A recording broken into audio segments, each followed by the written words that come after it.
Okay, so this is probably going to be my longest video, but it's going to be my most important one. So if you don't watch any other videos on this page, this is the one I would encourage you to watch all the way through. So go ahead and get cozy, put me on in the background. If you need to pause and come back, do that. But this one's going to have the most pertinent information, so I encourage you to watch it all the way to the end. We're going to talk about what an essential oil is, why it's important to live a toxic-free life, and why it's important to choose a quality oil from a quality company like Young Living. So what is an essential oil? An essential oil is the lifeblood of a plant. It is the liquid compounds of a plant that produce change and benefits within your body. It's extracted from roots and trees, shrubs, flowers, fruits, rinds. Basically anything that comes out of the ground can be turned into an oil. It's a very concentrated form of that produce, so a little bit goes a very long way. Essential oils are used to treat health conditions and sicknesses. They can be great for emotional support, like when you're sad or grieving. They can help with depression and anxiety. Essential oils can aid in weight loss and sickness prevention as an immunity booster. They can help you when you're sick to get over that sickness a lot quicker. They can be used to clean. They can be used in hygiene products like lotions, soaps, deodorants. They have medicinal purposes. They're antibacterial, antifungal, anti-inflammatory. They can be used for headaches, sore muscles, menstrual cramps. There's literally thousands of ways that you can use essential oils. They're used to support all the organs in your body and your systems in your body, your muscular, skeletal, endocrine system. They are found in your bloodstream within 26 seconds of applying them topically, and then they stay in your body for 4 to 8 hours. And if your body really needs it, it will actually hold on to that oil for up to 14 hours. It is molecularly very small, smaller than a virus, so it can penetrate very quickly and go to where it needs to go to do what it needs to do. Essential oils have been used for thousands of years. They are mentioned in the Bible in over 70% of the books of the Bible, and they're first mentioned in Genesis. The pharaohs used oils. Ancient civilization used essential oils for burial purposes, for their hygiene, beauty regimens. There's actually an old Egyptian deodorant recipe that was found using essential oils. So essential oils are very useful. They're a God-given plant product that we can use in and on our bodies to produce change and benefits. So why is it important to live a toxic-free life? I found an article, Toxins in Everyday Living, that stated the average American household has 3 to 10 gallons of toxic material in their home at a time, of products that we use on and in our body. This is things like deodorants and laundry detergent, dishwasher detergent, things like that. 3 to 10 gallons of toxic material. That is a crazy amount of toxins. These toxins can lead to things like respiratory issues and asthma, headaches. They can be hormone disruptors where they act like estrogen in your body and can affect women in that way. They can lead to lethargy, insomnia, skin irritation. There's actually links to liver and kidney diseases. And then there's even toxins that we know are carcinogens, cancer-causing toxins in our products that we use. So if you go and you turn over a product in your home and it says do not consume or keep out of reach of children, to me, those are really scary statements. If I don't want to be putting it in my body, or I don't want my kid around it and touching it, then why on earth am I okay putting it on my body and having it in my home? So I went and I Googled some common everyday items that we use and the most common ingredients found in most brands of those products. And it is frightening. I encourage you, I dare you to go Google some of the ingredients found in everyday products that you use. It is very frightening. Laundry detergent is a big one that's kind of known as the silent killer of the American household. 3 very common ingredients found in laundry detergent are nitrosamines, dioxane byproduct, which is actually found in paints and varnishes, and SLS. Those are very common in laundry detergent. They're actually known to be cancer-causing ingredients. We know they lead to cancer, and yet they are in our laundry detergent. And you think about you're wearing your clothes that have been in that laundry detergent every single day. Our skin is our largest organ in our body, and like I said, essential oils are found in your bloodstream within 26 seconds, the same as for chemicals. Those chemicals can be found in your bloodstream and can create high levels of toxins within your body. Tide laundry detergent actually stated not long ago that they believe their product to be toxic. So they themselves claim that their product is toxic, which is scary too. Another thing that we use every day is deodorant. You've been putting on deodorant probably since you were 10, 11, 12 years old. You think you slathered that under your arms every day. And there are ingredients in very common brands that we know have problems. Aluminum is found in a lot of deodorant brands. Aluminum is linked to Alzheimer's disease. Parabens are found in deodorant. Parabens act as estrogen in the body, and so can really disrupt your hormones and your cycle. And triclosan is another ingredient that's found in deodorant. Triclosan is actually labeled by the FDA as a pesticide. And so you are rubbing a pesticide under your arm every single day. Dish soap is another common thing that is used in your house. You don't ingest dish soap or rub it on your body. However, you use dish soap on your plates and on your cutting board, and then you go and you cut up fresh produce that then goes into your mouth. So trace amounts of dish soap are getting into your body as well. Dish soap has sodium borate in it, which is another disruptor of hormones. Cocamide DEA, which is a known carcinogen. We know it causes cancer. And formaldehyde is actually found in a lot of dish soaps. Formaldehyde causes irritation, skin irritations, and allergies, and it can even affect your organs. And so dish soap has many ingredients in it that we know are not good for us. Candles are another one. I'm a big candle person. I always have been. I'm not anymore, but I've grown up loving candles. They smell good. They make your house feel nice and homey. Candles are actually very dangerous. It's just like you're burning cancer in your home. Many candle companies use paraffin wax, which is a product of diesel fuel. So you're burning diesel fuel in your home. And then many candles have fragrance in them. That's why they smell good to us. Fragrance is a whole other topic. You see fragrance on everything, in shampoo, in detergents, in lotion, even in makeup. Usually it's like the last ingredient listed on a product. It'll just say fragrance. And so what that is the FDA kind of makes this label of fragrance that can include things like preservatives, pesticides, respiratory disrupting chemicals. By law, those things are allowed to be in the product. The FDA does not require the amount to be listed or exactly what it is to be listed. So you see fragrance, it could be a variety of things.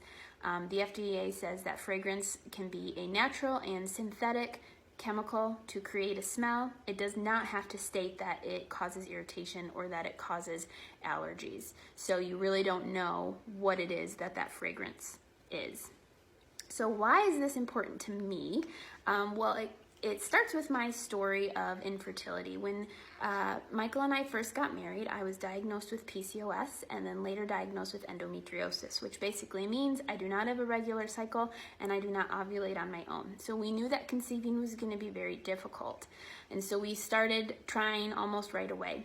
We took the medical route where I did shots and I went into the doctor monthly to get internal ultrasounds, and I took medicines.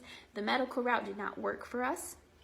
And so that's when I started to research how to heal my body naturally. There's a lot of science behind healing PCOS naturally. So I changed my diet and almost immediately started seeing relief from my symptoms. And so that got me thinking, if diet changes the inside of my body so much, what about these things that I'm putting on myself all the time, every day? What is that doing to the inside of my body? And because I didn't know, I was a little frightened. And so that's how I started looking into oils and how to use them. I originally saw Young Living and its prices and said, no way, I'm not going to pay that, and started with a different company. I didn't see any results from that company at all after a few months of using it, and that's when I went to my friend and said, tell me about Young Living and why it's important to have a quality company. And so that is how I got into Young Living. I did a ton of research on a bunch of different companies, and it basically came down to 2 companies that I would trust, and I went with Young Living because that's what my friend promoted, and I've never looked back. I love Young Living.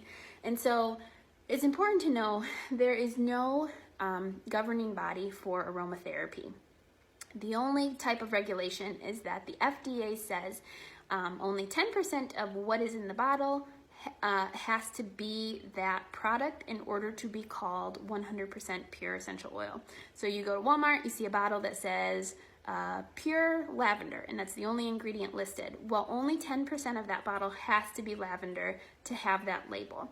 There are different labels depending on the percentage that's in it, but for the most part, you really don't know what it is that's in that bottle. It could be things like pesticides and fertilizers, but it could also be alcohol or just simply water or another carrier oil, a chemical extender, things to mix with that oil to make it last longer. So it might smell like the oil you're trying to get it to be, but you really don't know what is in that bottle. Well, why does that matter? What's in the bottle? Because oils are so concentrated, it's important that you are getting a product that does not have toxic material in it. Sarah Harnish is a Young Living advocate that I follow and I love, and she had the example. It's not just like you're eating an apple that has pesticide on it and you're getting a little bit of pesticide in your body. It's like you're eating the entire apple tree full of pesticide because it's such a concentrated product. There's a large amount of whatever it is that's in the bottle that is going into your body. So that's why when you see a $5 bottle of lavender at Walmart, it would be impossible with the amount of work it takes and the chemical-free farming it takes to make a $5 bottle of lavender. So you know that there's other junk that is in that bottle as well. So it's important that you get a quality oil. And how do you know if it's quality if there's no governing body? You can go on these websites of these oils and they'll say 100% pure organic. And so it's important that you do your research and you really figure out a company that is true to what they say. That is why I love Young Living. They have an open door policy. So what that means is anybody at any time can come onto their farms and their land, can ask them questions, can see the process and how it's done. There are no secrets. There's nothing done behind closed doors. Everything is out in the open for everybody to see, which is a great way to run a company, I think. They have no chemicals or pesticides, even organic ones. The only way that they take care of their plants is hand weeding them and using their essential oils. And when they purchase land, they make sure that it has been virgin land for 100 years. They go back 100 years and make sure no chemical has ever touched it, no pesticide or fertilizer has ever touched it, so that when you get your bottle of Young Living oil, the only thing in that bottle is that oil. When Young Living harvests their product, they wait for it to be the peak of the harvest. The way they know that is they send people out when it's close to the harvest time. They'll send them out hourly to get samples and micro distill it so that when they harvest that crop, they make sure it's at its peak medicinal value. When they distill that oil, their distillation process is extremely long and slow and low temperature. Why is that important? Well, 10-degree differences, hotter or colder, can actually affect the oil. So an example is cypress. Cypress has 288 chemical constituents. When it is distilled at the perfect temperature, those constituents stay intact and then are beneficial and used within your body. When cypress is heated up 10 degrees hotter or it's 10 degrees cooler, it goes from 288 chemical constituents to 11. So you're literally destroying the makeup of the oil, thus destroying the benefits and the purpose of the oil when you're distilling it at the wrong temperature. Many companies will distill at a very hot temperature because it gets the product through very quickly, but then they're destroying what the product does for your body. And then before the oil is bottled, they test it multiple times. They have an 8-step kind of check process that they go through to make sure it's effective and beneficial and that the properties are at its peak and exactly as it should be. And then they have third party that comes in and checks it as well. Young Living is involved from the beginning of the process to the end of the process, which is what they call their seed to seal guarantee. So from the moment that seed goes into the ground until it is sealed in the bottle, they guarantee that it is 100% pure essential oil. They do it in an honest way so that what you're getting is exactly what they say it is, and there's no other junk in their bottle. Many other companies will cut corners. They'll use pesticides and they'll use fertilizers because they get a much larger crop when they do it that way. Well, then those pesticides and fertilizers then get into the bottle. They might distill it at a very hot temperature, like I said, to get it out quicker so they can produce more at a time, but then they're destroying the makeup of the oil. They might use things within their bottle to extend that oil. So they might have a chemical extender or filler, they might have water or alcohol. Some companies use different grades of oil. There are 4 different grades. And so what some companies might do is they might get the distilled water of a grade A oil and then bottle that and sell it. So it is the leftover water from distilling a grade A oil like Young Living, and it's the leftover water that smells really nice but has 0 benefits and 0 things in it that are going to help you or promote change within your body. And so you really don't know what these other companies are producing. And because Young Living has that open door policy, they let you see all of this. They let you come onto their fields and see what they're doing and what they're harvesting. So I really trust Young Living. I know that exactly what it says on the bottle is exactly what I'm putting in my body, and there's no junk. It's really silly to me if you say you want to live chemical-free and toxin-free, for you to go then buy an oil that you don't know what's in it just because maybe it has a little bit better of a price that you like. If you really truly want to live toxin-free, you need to choose a quality oil from a quality company. And so I encourage you to research the company that you choose to make sure you're getting that quality oil. I had a friend that texted me a picture of lavender that she was so excited to put in her bath that she had picked up from Walmart for like $5, and she was potentially dumping chemicals into her bath. It is not the same thing. Like I said, the manpower and the chemical-free farming that it takes to produce a pure essential lavender, they wouldn't be able to sell it for $5 to make any money off of that at all. So you know that there has to be something in that bottle that is not 100% pure. That's the frustrating part of the oily world. I feel like essential oils are extremely popular right now, but I feel like there are a variety of qualities you can get, and so it's important that you do your research and that you are making sure you are choosing a great company. So that is why I live toxin-free. That is why I like Young Living. I do not want my daughter growing up in a home filled with toxins. I don't want her smelling toxins. I don't want her putting them on her body or in her body. And so it's really important to me that I have a toxin-free home and that I'm using Young Living to do it that way. So if you have questions, you'd like to ask some more about Young Living and their process, or you want to find out more about why it's important to live toxin-free, feel free to shoot me a message and we can talk about that. Hope you enjoyed.